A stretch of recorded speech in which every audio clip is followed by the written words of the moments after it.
기다리고 기다리던 어벤져스 에이지 오브 울트론이 마침내 개봉했습니다. 우리나라에서는 벌써 600만 관객을 넘어섰고 연휴가 지나면 800만 명까지 도달할 것으로 보입니다.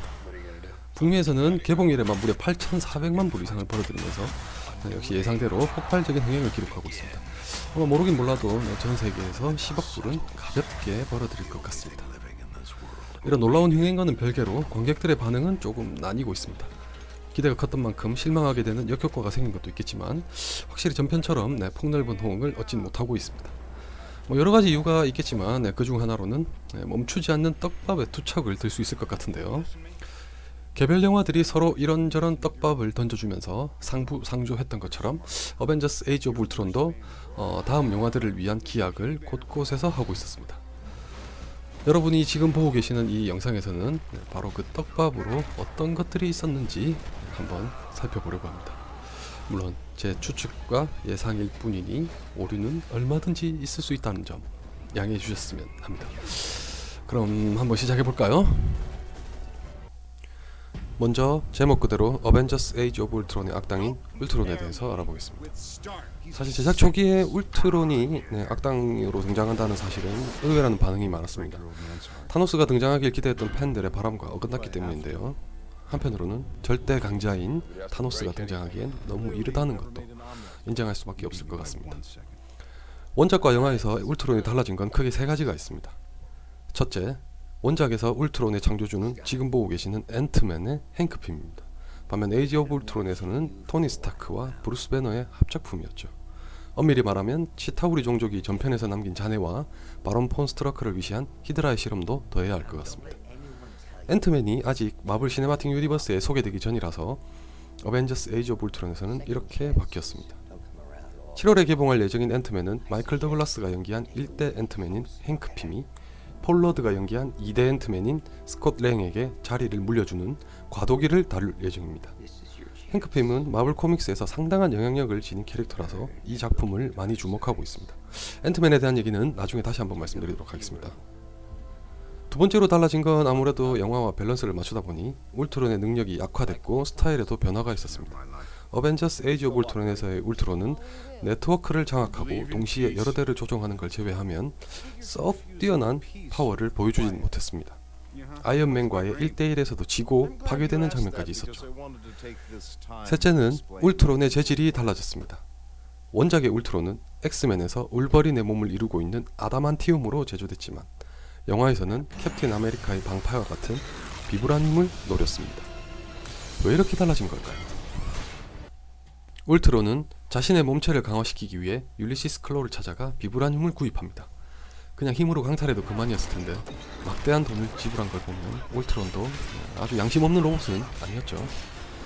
율리시스 클로는 와칸다에서 비브라늄을 구했고 이 사실을 극중에서 토니 스타크와 스티브 로저스도 알고 있었습니다.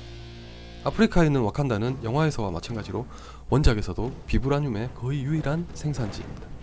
더 중요한 사실은 바로 마블 시네마틱 유니버스에 새로 합류한다고 발표한 블랙팬서의 고향이라는 것입니다. 물리학자였던 율리시스 클로는 소리를 물질로 바꾸는 장치를 완성시키기 위해 와칸다를 찾았다가 블랙팬서의 아버지인 티차카를 살해한 자입니다. 정확히 말하면 블랙팬서는 와칸다의 족장이 대대로 물려받습니다. 즉 티차카도 블랙팬서였고 그의 사후에는 아들인 티찰라가 자리를 이었습니다. 한때는 웨슬리 스나이프스가 블랙팬서의 영화화에 강한 애착을 보이기도 했습니다. 2018년에 개봉할 예정인 영화는 티차카의 아들인 티찰라가 주인공이며 체드윅 보스먼이 그를 연기할 예정입니다. 이 영화를 주목하는 이유는 아무래도 마블 시네마틱 유니버스가 아이언맨으로 본격적인 막을 올린 후에 제작하는 최초의 흑인 히어로의 독립 영화라는 것 때문입니다. 캡틴 아메리카의 동료인 팔콘이나 아이언맨의 동료인 로디가 먼저 등장했지만 영광의 자리는 블랙팬서에게 돌아갔습니다. 말 안 해도 아시겠지만 영화 블랙팬서에서의 악역은 어벤져스 에이지 오브 울트론에서 앤디 서키스가 연기한 클로입니다. 이 영상을 보시면 어둠 속에 있다가 나타난 자의 오른팔에 웬 장치가 보이실 겁니다. 저걸로 능력을 발휘하는 캐릭터인데 원작에서는 티찰라에 의해 오른손을 잃고는 거기에 부착하게 됩니다. 반면 어벤져스 에이지 오브 울트론에서는 괜히 토니 스타크 얘기를 꺼냈다가 울트론을 발끈하게 만들어서 잘리고 말았습니다.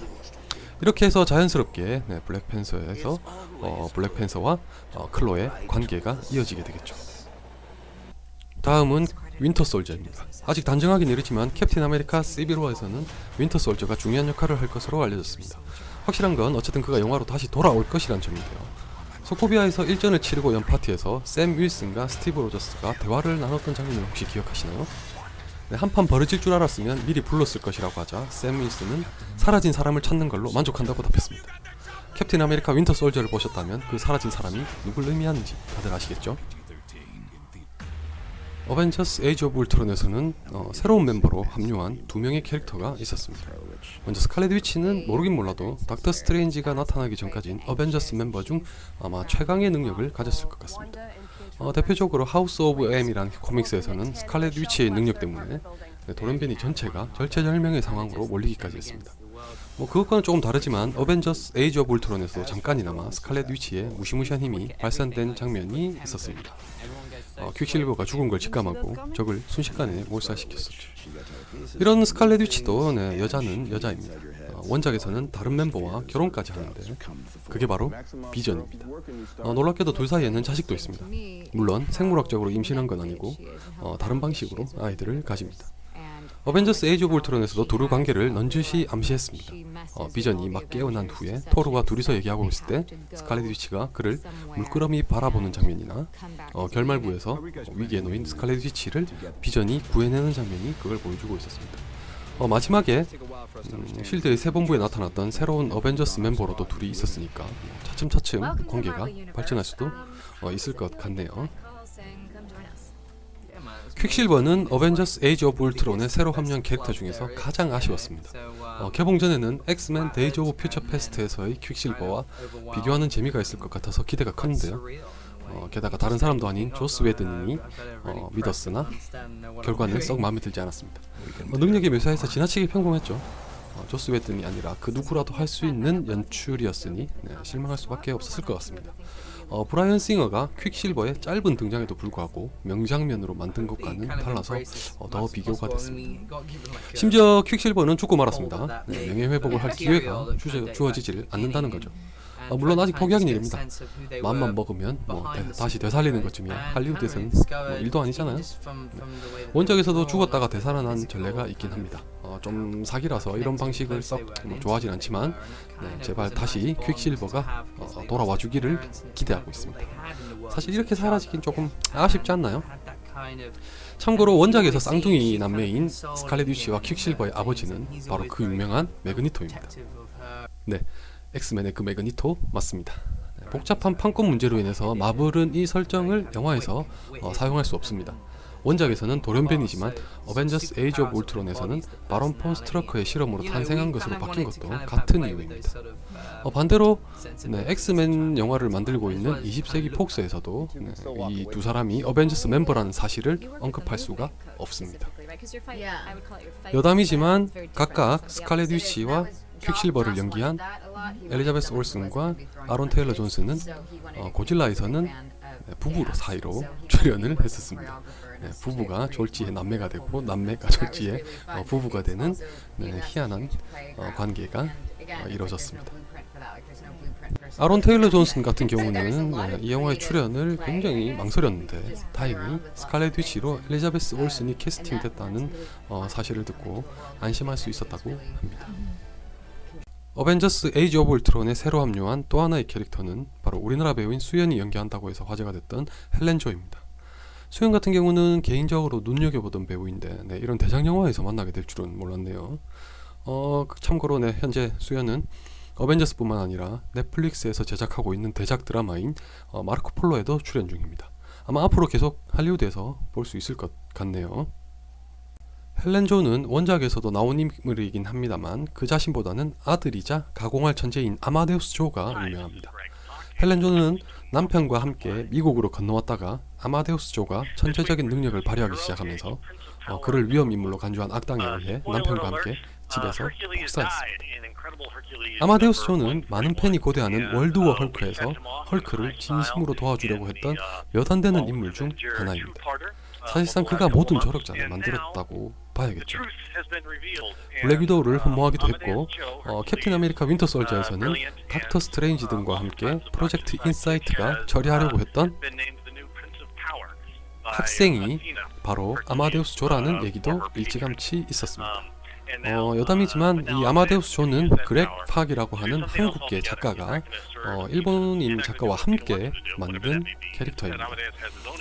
이 아마데우스란 이름은 익숙하시죠? 네, 볼프강 아마데우스 모차르트에게서 따온 것입니다.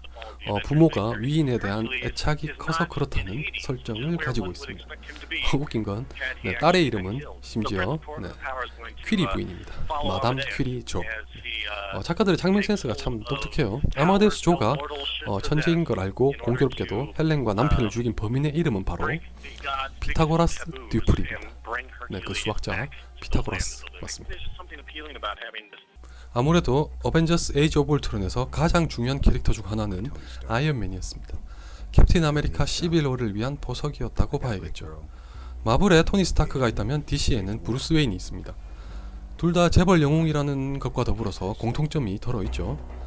두 캐릭터 모두 어느 정도는 영웅이라는 위치로 인해서 발생하는 중압감을 안고 있다는 것도 비슷합니다. 브루스 웨인은 다크나이트에서 자신이 짊어진 짐을 내려놓고 레이첼과 안락한 삶을 보내길 바랐습니다. 토니 스타크는 어벤져스에서의 사건 이후로 그답지 않게 죽음에 대한 공포와 불안 등에 시달렸습니다. 이것을 극복하는 과정을 다룬 게 아이언맨 3였죠. 둘 사이에 다른 게 있다면 브루스 웨인은 자신의 역할을 사명으로 받아들이고 올바로 실천하려 무던히 노력합니다. 달리 배트맨의 별명 중 하나가 케이프드 크루세이더가 아닌 거죠. 합의를 내세우려고 했던 것도 얼른 이 빌어먹을 도시를 다른 사람의 손에 넘기고 떠나야지라는 회피성 의지의 실천은 아니었습니다. 그는 무엇이 가장 이상적인 해결책인지를 놓치지 않았습니다. 반면 토니 스타크는 아이언맨 3에서의 성장에도 불구하고 조바심에서 벗어나질 못하고 있습니다. 어벤져스 에이지 오브 울트론에서 스칼렛 위치가 보여준 환영은 그를 예전으로 되돌리고 말았습니다. 원인과 방식은 다르지만 브루스 웨인 이상으로 토니 스타크는 현재의 상황에서 벗어나기를 갈망하고 있습니다. 이것을 잘 알 수 있는 사례가 바로 울트론입니다. 울트론은 결국 평화를 관철시키려는 토니 스타크의 욕망이 부른 화였습니다. 울트론의 탄생 자체도 그렇지만 스칼렛 위치였나요? 울트론은 평화와 멸망을 구분하지 못한다고 말했었죠. 토니 스타크의 마음 한구석에는 끝끝내 자신이 바라는 휴식과 평화를 얻지 못할 것이라는 회의와 우려가 자리하고 있을지도 모릅니다. 이 절망의 현신이 울트론으로 발현된 셈입니다. 헬렌조와의 대화도 흘려들을 수 없습니다. 소코비아에서 부상을 입은 호크아이를 치료하는 동안 헬렌은 자신의 유전공학 기술로 인해 아이언맨 수트는 더 이상 쓸모없게 될 것이라고 말했습니다. 토니 스타크는 이렇게 응수했습니다. 고철로 팔아야겠네. 참으로 그다운 재치있는 발언으로 들렸을 수도 있으나 사실 이건 의역도 아닌 오역에 가깝다고 생각합니다. 원문의 의미는 그게 바로 내 계획이야 였습니다.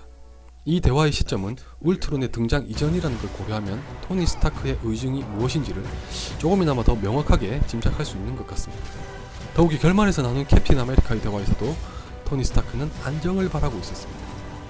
제가 이걸 주목한 이유는 다음과 같습니다.